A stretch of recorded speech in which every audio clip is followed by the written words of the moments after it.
Yo, what's up? Bringing you that MLB Show 19. So in the SDS stream, they announced the top 3 live series players from each position. So let's go over them. At first base, we have Freddie Freeman, Paul Goldschmidt, and Joey Votto. I'm actually wondering why Goldschmidt doesn't have like the diamond background. Maybe he was a last minute diamond. I don't know. But these are the top 3 for first base. Attribute wise, they all look pretty good. They're all pretty similar. They're all 85 overall. So I don't think you can go wrong with either one of those ones at the beginning of the year. At second base, we have Ozzie Albies, Whit Merrifield, and Jose Altuve. I like Altuve's card art in this one. I think they switched it up a little bit, but he has great contact numbers. Second base is pretty weak, but Altuve has great contact numbers. They're all pretty much contact hitters, the second baseman. So power-wise, second basemen are kind of weak, but they got good enough fielding, good speed, and they're going to be contact hitters. So if contact hitters are good this year, I think these 3 should be pretty solid in most lineups. Then at third base, we have Manny Machado, Jose Ramirez, and Nolan Arenado. So Arenado's the top third baseman in the game, which I think he definitely deserves that. He has great contact numbers, and his power numbers are pretty good versus lefties. So this could be a really nice card. And obviously, he's a great defensive option, and defense is really going to matter this year. So Arenado is definitely a solid pickup. And then Machado looks pretty nice also.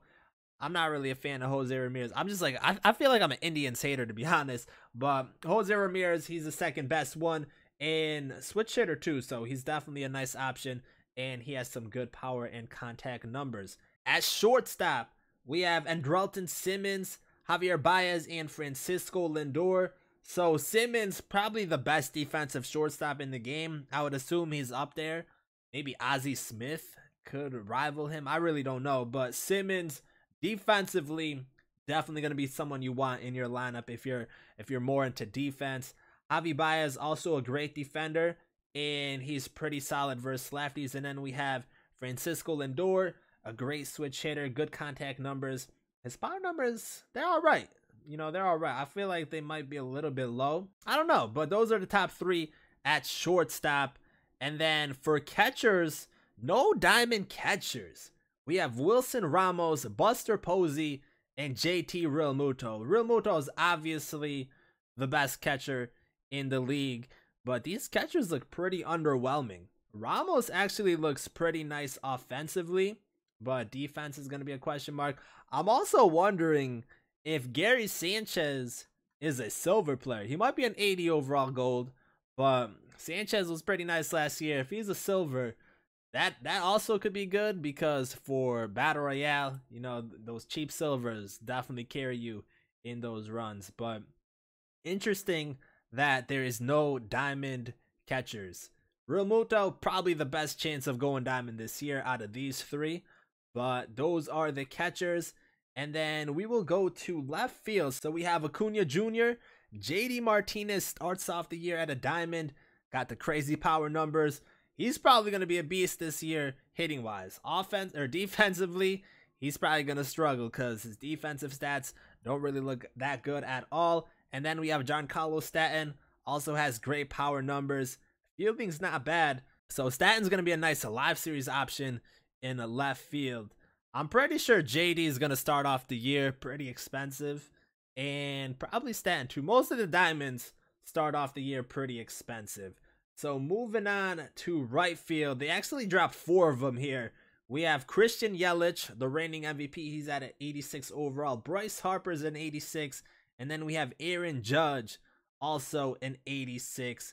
And then Mookie Betts, a 92 overall. So I think that's the second highest card, live series card in the game. And overall, his numbers look really good. 87 contact versus righties, 90 versus lefties.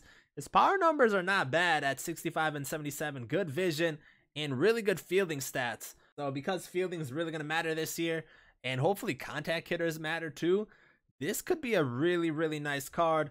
Judge has good power numbers. Hopefully his vision goes up at some point in the year, because 25 is kind of low. He did change his batting stance, I believe. So maybe he's working on his game a little bit.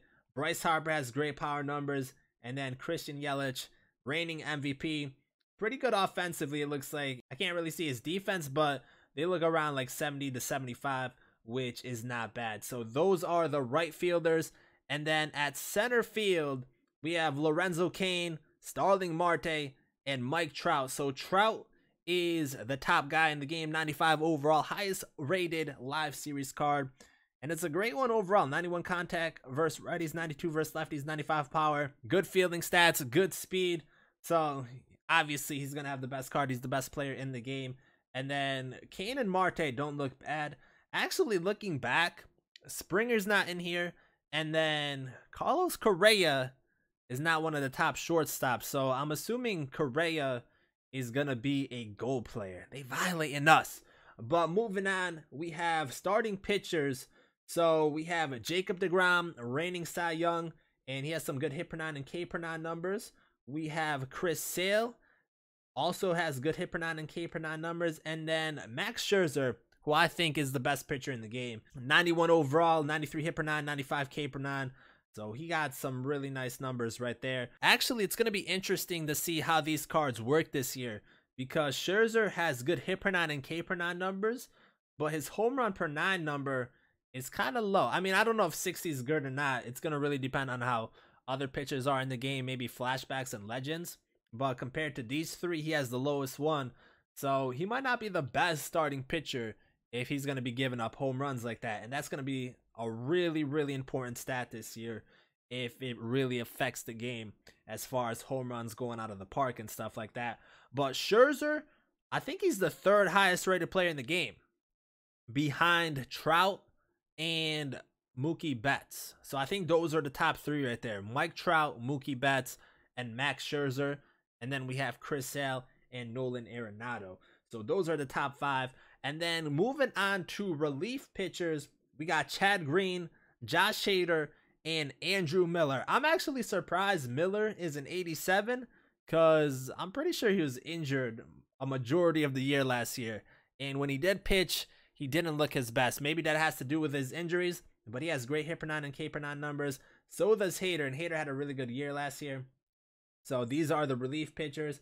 And then the closing pitchers, we have Aroldis Chapman, Edwin Diaz, and Kenley Jansen. So all three of these guys have good hit per nine and K per nine numbers. Diaz and Chapman have good velocity, and Jansen is just at the top right there. But let me know what you guys think about the top three players in each position. Are you guys satisfied with the ratings? You got to keep in mind that the rating scale kind of changed a little bit, even though most of these ratings are pretty similar to the end of 18, I believe. You know, they're pretty close. Most players that were diamond last year are diamond this year, unless they really struggled, I feel like. So that's one thing to keep in mind. But like I said, let me know what you guys think about these ratings and if they got the top three players right for each position. But that's going to do it for this one. Thank you guys for watching, and I'm out.